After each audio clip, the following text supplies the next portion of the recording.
Welcome back, everybody. I'm Jerry with Dub Bears Talk, and today I'm going to be going over KEITH Randolph Jr., my favorite Bears UDFA signing this year, and somebody that I did mention briefly pre-draft process. Another guy, as you can see, Ryan Pohl's favorite with the hometown in Illinois. But before we get into it, like, comment, and subscribe. I've greatly appreciated the support recently, so keep that up, and let's get right into it. So starting off, we have big guy, 6'5", 300 pounds. 32 and 3/4 inch arms, which is pretty long, pretty fair. A basketball background from KEITH Randolph. Believe he won 2 championships in high school for basketball. So obviously nothing in college, but a successful basketball player at that point. Also a 5'1", 540, fairly slow. Again, defensive line, especially interior, you're probably not you're not running that fast. KEITH Randolph, defensive lineman out of Illinois, should include that. But yeah, 5.15. Again, you're not hitting your 40 time very often as a defensive lineman. I don't think that's very important, but people love 40 times. So that's what we got there. His hometown, Belleville, Illinois. I think it's very important to note that with a lot of these picks that Ryan Poles is making, he's getting these hometown guys that are fans of the team that will have more passion to play the game. And then KEITH Randolph definitely getting to live out a dream, growing up in Illinois, going to Illinois, being a fan favorite there, and now getting an opportunity to play for their professional team, the Chicago Bears. His projection was around a 6th to 7th round. People sometimes had him as early as a 5th. Really lost a lot of draft stock. He was, I think, his junior year, he had a very good year and was ranked as high as a 4th even. But production kind of fell off his last season, and he really kind of showed that he didn't play as well when he wasn't with the other part of the law firm, Jerzon Newton. But he actually ends up going as a UDFA, which I think is huge for the Bears because I was in on them drafting him in a later round, probably again, like we talked about in a previous video. If you're picking him up with an extra pick, if you're acquiring like a 5th to 7th, you're acquiring him there. You're not taking him with that 4th that they had. But to get him as a UDFA signing, I think is massive. And I liked the production that he had in his not as much last season. So we'll go over his 3 seasons that he started. He played 10 games his first year starting, and then 13, and then 10. So he is a little bit older, 5 years of college, but he had 33 games total, 144 tackles, 2 interceptions. That's where you see him carrying the ball.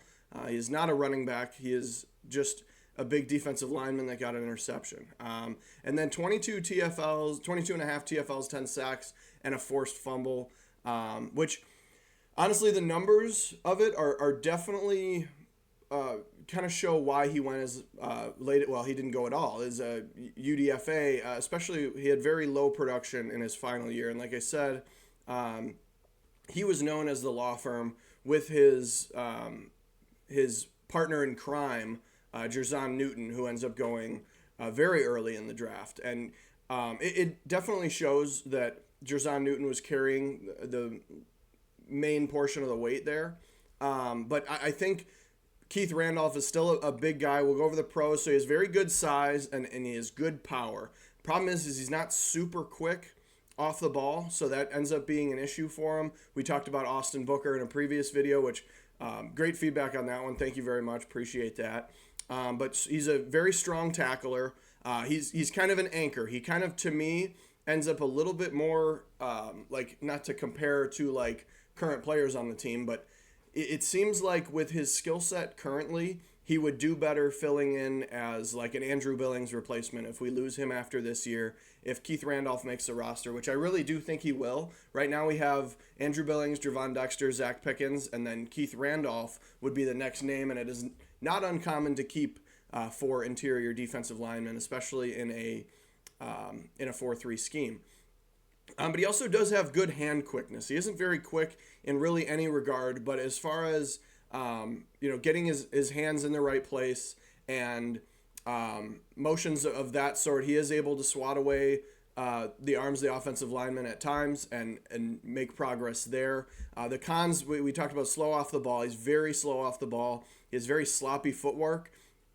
and he just looks kind of sluggish. When you watch him play, it almost looks like he's moving in slow motion. It seems like almost every time he's not going to get moved back. That's where we say anchor too.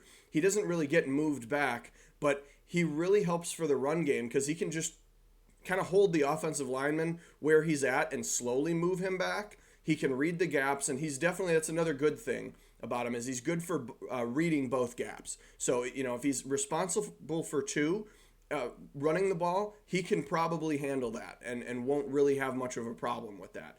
It's really, the big issue is he doesn't really have much of a pass rush at all, and you can't rely on him to be the one, forcing into the backfield and really driving back like you see, Aaron Donald or Chris Jones, those guys.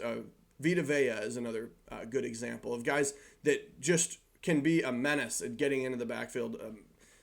And I don't really see that for Keith Randolph. I see more of an Andrew Billings role, but I think you could also make an argument that Zach Pickens and Gervon Dexter are a little bit more of the same, where they have more of the pass rush moves in their arsenal and are able to make plays in that regard. So I think that Keith Randolph was a huge signing, and like I said, I really hope that he makes the team. I think he's very deserving of it, and to see Ryan Poles getting another guy out of Illinois really makes me happy because, as I said at the beginning of the video, getting people that are a hometown fan of the team, they're going to have more drive. They're going to have more want to play and be great. And I think this is probably one guy that's going to pretty much, to me, he's almost like guaranteed to the roster. I think unless he doesn't show, like, I don't see us signing another notable interior defensive line name, probably until after training camp